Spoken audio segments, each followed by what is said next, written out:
We're back in Southampton. We did our trip to France. It didn't go well, but there were mitigating circumstances. At least that's what I'm telling myself. We start our competitive games, and I use the word loosely with one of them, with games against former European champions.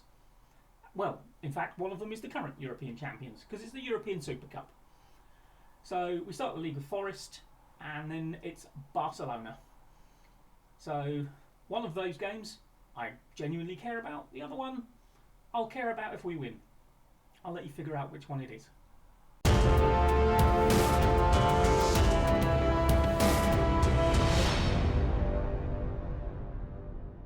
We're ready to kick off the season. It's home, Nottingham Forest. I think the side is basically full strength. The Foyth deal has gone through. I have done a few other deals, not quite as many as I wanted to, but I forgot the rules and two of them fell through. So, never mind.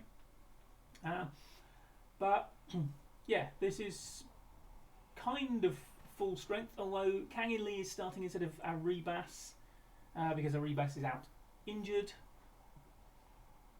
And Foyth obviously has taken the starting right back spot. But you'll recognise a lot of these boys from last season. We'll see how Callum Wendo gets on in proper matches. Victor Hugo obviously is in, but pretty much everyone else was there last season. So we are a relatively stable side now. I was just about to advance then, and I haven't done my show people onto their weaker foot business. Right, there we go. Okay, yeah, I said obviously in the start we're making number 22, right? In the intro that the trip to France didn't go well, but that there were mitigating circumstances. Those circumstances were we played Marseille and we were 2-1 up with basically this sort of lineup on the pitch and controlling the game.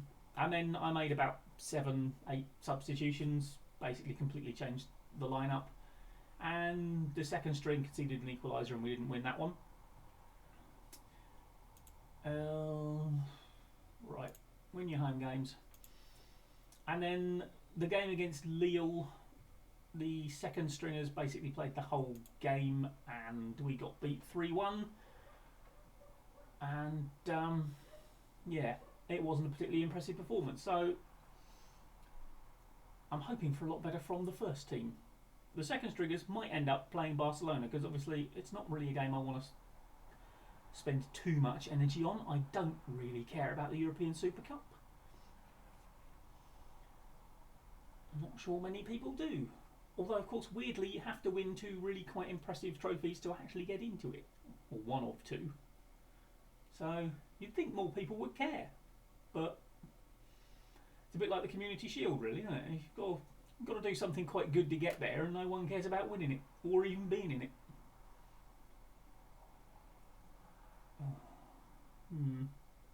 Oh, hello. Good work, Canning Wendo.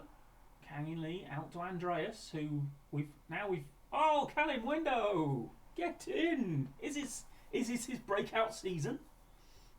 Although, to be fair, Alex Navalon was pointed out to me as one of the favourites for sort of like young player of the year.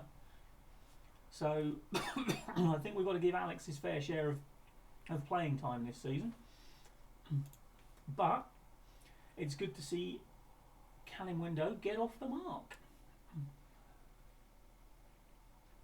Andreas, well held by Woodman.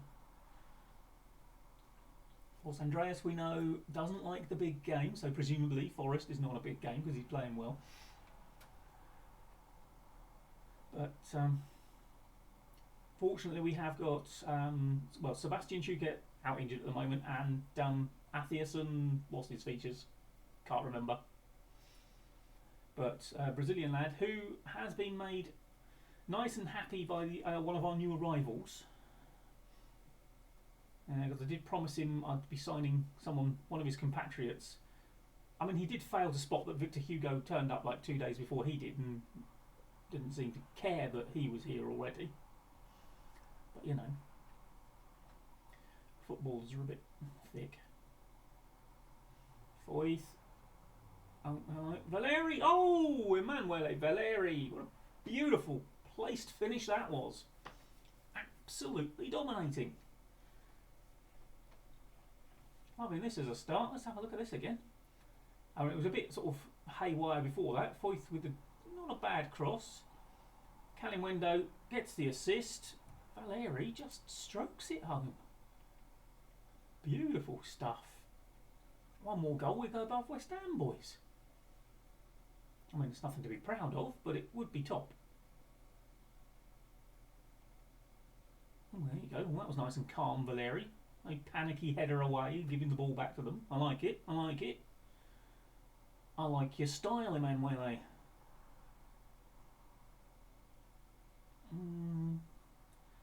It was ambitious, Andreas. I'll grant you that. Very ambitious. Jamie Lawrence. An absolute beast.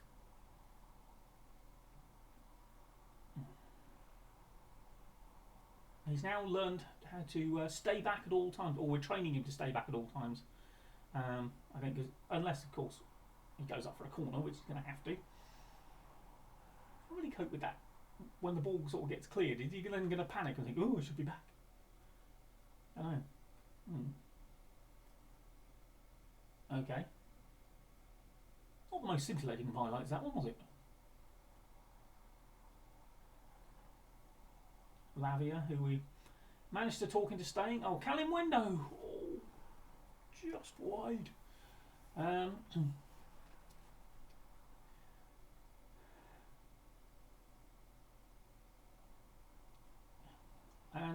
I did see something the other day. There was some team interested in Calimundo because he's another one with a release clause, and it's only about 30 million.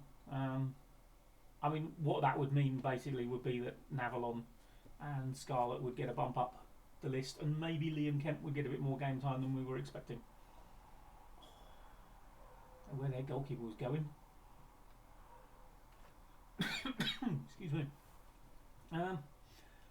Well, I think we've controlled that game, but let's not let the boys know that. Let's tell them they're capable of even better.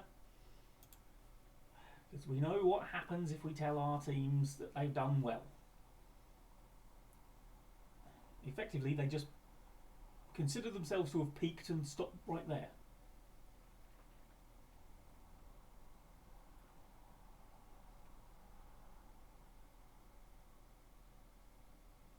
Oh, good, Watford are winning. Hurrah. You seem oddly lacklustre at these corners, Jamie. What's going on? Oh, Victor Hugo.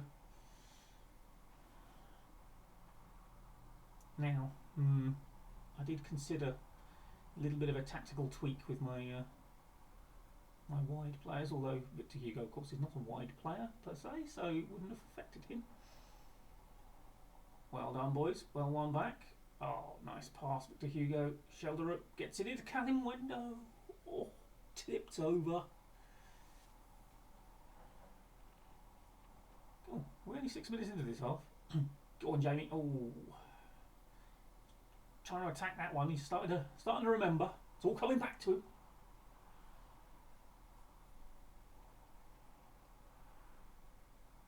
Oh dear, Norwich started so well as well against West Ham. Look at that.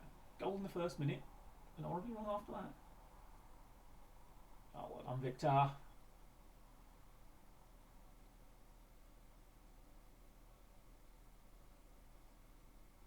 Oh, go on, Calimundo. Finish! Oh, it's a beautiful thing to finish. It's 3-0. And Arnold Calimundo. It's like Vitor Roque was never even here. We don't even remember who that was.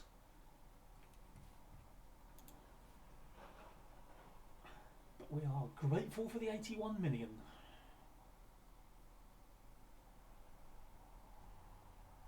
We are top the league. You've got to chant that on opening day. Do Arsenal chant that before kick-off, I wonder? Oh, 4-0. You know, being as they basically start top of the league. And no, Bournemouth, nobody puts you top of the league despite the fact you insist your name is AFC Bournemouth. You're called Bournemouth, deal with it. You're also rubbish, deal with it. Right, well I think we can probably start putting some people... There we go, Athias and Santana, that's it. Right, we'll put him on for Shelter, we'll give him a bit of game time. Now, Aseko and Killy can go on to get him some match sharpness. Jamie can come off because we don't want him getting suspended, do we?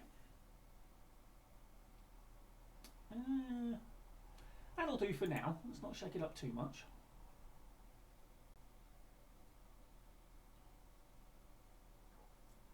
It's got to be pretty much our best start to the season, hasn't it? Look at that. I take Jamie off and we go get a corner. But Lord Normand gets his head up there, gets onto it.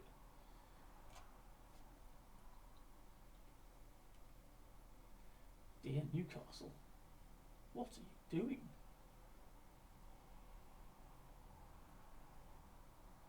Right. Ormberlery, there we go.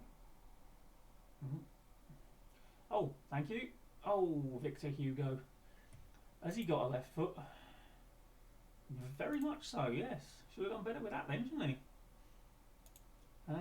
Anyone else particularly tired? No, I don't want to really use too many people. I don't want to sort of... I mean, obviously it's not going to tire anyone out now, is it? 5 minutes of football shouldn't tire anyone out. But I do just want to keep him for this game against Barcelona, which, like I say, I really don't care about the result. I mean, all the board are asking is that we don't get absolutely mothered. Lavia Santana! What's he on? They're appealing for offside. They might have a point. They seem to be having a mothers' meeting back there. Oh, it's been awarded. Athias and Santana on his competitive debut. Gets the 5th. Oh. Well. Well. Things could not really have started much better than that, could they? 5-0 and Forest didn't even bother taking a shot. That is about as good as a result as I think we've seen this Southampton side get, to be honest. That was dominant. We do have some transfer news to run through with you. Bischoff is probably going to be loaned out at some point. He's out of contract at the end of this season. He's not really there. The reason I've kept him around basically was for European registration, but it looks like we don't really need to fit him into that squad. It's not going to help us get the people I really want in the squad. So there's not much point in being here. There are going to be some unhappy bunnies when that squad gets announced, because I cannot fit everyone I want to in it. Now, we have signed a few people. Obviously, Juan Foyth you knew about. Franco Torres is an 18-year-old Argentinian centre-back. Bags of potential by the looks of things. Hopefully, he'll come through, but basically I needed to sort of bulk out the youth teams, and preferably with players young enough so that they can be here, and we're going to keep them at the club.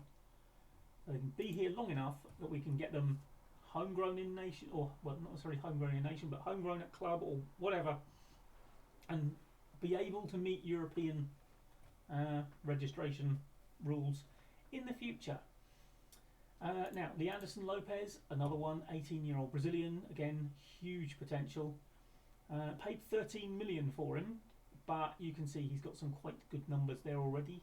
Needs to buck up a bit on the physicals, but he should be a decent attacking outlet at some point, fairly professional, so hopefully he'll come on nicely.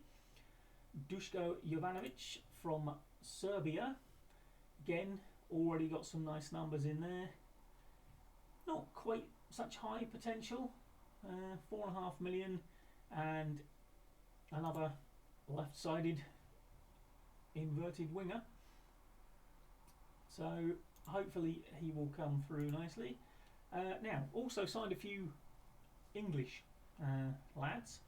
Connor, I'm going to call him Connor Blow because, let's face it, EAU in French is an O sort of noise, and that looks like a French sort of surname to me. 1 million from Newcastle. Hopefully we have robbed them blind. His physicals aren't too bad already. Again, 18 years old. Needs to come on a bit on the technical side of things. Mentals aren't disappointing. So, and you know, fairly professional, consistent. We've got high hopes for Connor Blow. Although he's not supposed to get that good, but you know, he's doing a job in there. And then, I mean, you can't really turn down a man called Dean Dean, can you? Let's be honest. He's basically like an English panda on that basis. We're training him as a halfback. Obviously, he's 16. His physicals are not good. He's not got a huge amount of improvement in him. But again, it's filling a slot in the under 18s so that I can field the proper side, the under 18s, and give us a chance of, you know, those that I do want to come on being in a side that can win and get good performances, and that will help. And Ricardo Harrison, who we have just signed 2.2 million from Fulham, also a defensive midfielder. His physicals are pretty good, and he's got a bit more potential than Dean Dean. But at the moment, he's not quite as good as a halfback, especially as his heading is quite bad. Well, his jumping reach, yeah, not great. The one bit of his physicals really that is quite lacking. But we'll see how he goes. And again, it's about being able to field a reasonably solid side at that level.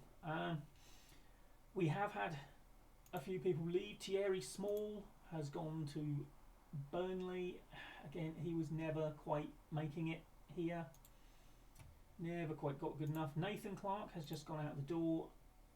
I mean, he could have a decent amount of potential, but he was being quite slow about getting there, to be honest. And his technicals are really not great. I know he's only 19, but he needs to be a bit better than that. And Rui Palmer has gone out on loan to Sheffield United. So hopefully he'll get some match time. Okay, the observant amongst you may be wondering what happened to the UEFA Super Cup game that I was going to show you. What happened was it dragged on for an absolute age, and we threw away a 2-0 lead. Perfectly good lead. They weren't that great, we weren't great. And frankly, let's face it, nobody cares about the trophy. So, but if I'd have put all of that footage in this episode, you'd have been here forever. So you can thank me later for, you know, saving a good 20 minutes of your life that you wouldn't have got back. Anyway, I'm not quite sure when we'll be back for the next game. We've got Man City at the end of September. Champions League will have kicked in by then probably as well. So maybe someone around then. We'll have a see who we get in the Champions League, and possibly even who we get in the EFL Cup third round. But yeah, we'll be back in probably a month and a half, 2 months of game time, and see where we are. But this episode has ended up basically being the Forest game, because, like I say, trust me, you did not want to sit through that Barcelona game. It dragged on for absolutely ever. So, yeah, like I say, you're welcome. But thank you for joining me for what this episode did become. And like, comment and subscribe. And I will see you next time. Bye-bye for now.